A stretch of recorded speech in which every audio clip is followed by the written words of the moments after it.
నేను వచ్చేసా. ఏం నాన్న డల్గున్నావు? సోను గారు తెలుసు కదా, ఆడు నా చాక్లెట్లు, నా ఫ్రెండ్ చాక్లెట్లు అన్ని తీసుకెళ్ళిపోయాడమ్మా. ఇట్స్ ఓకే నాన్న, నేను కొనిస్తాను చాక్లెట్స్. నువ్వు వెళ్ళి ఫ్రెష్ అవ్వు.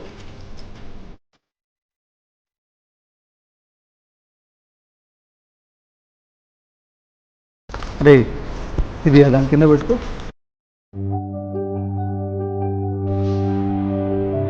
నానా స్కామ్ అంటే ఏంటిది? అంటే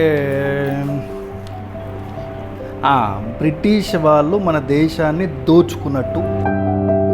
వాడికి ఎలా చెప్పాలో అర్థమయ్యేలా నేను చెప్తాను. ఇందాక సోను నీ చాక్లెట్స్ అన్నీ తినేశారని చెప్పావు కదా, అలాగే 10 మందికి రావాల్సిన ఒక్కరే తింటే అది దోపిడీ అంటారు.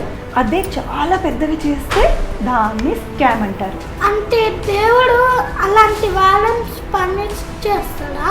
ఖచ్చితంగా, అందుకే ఓటరే దేవుడు.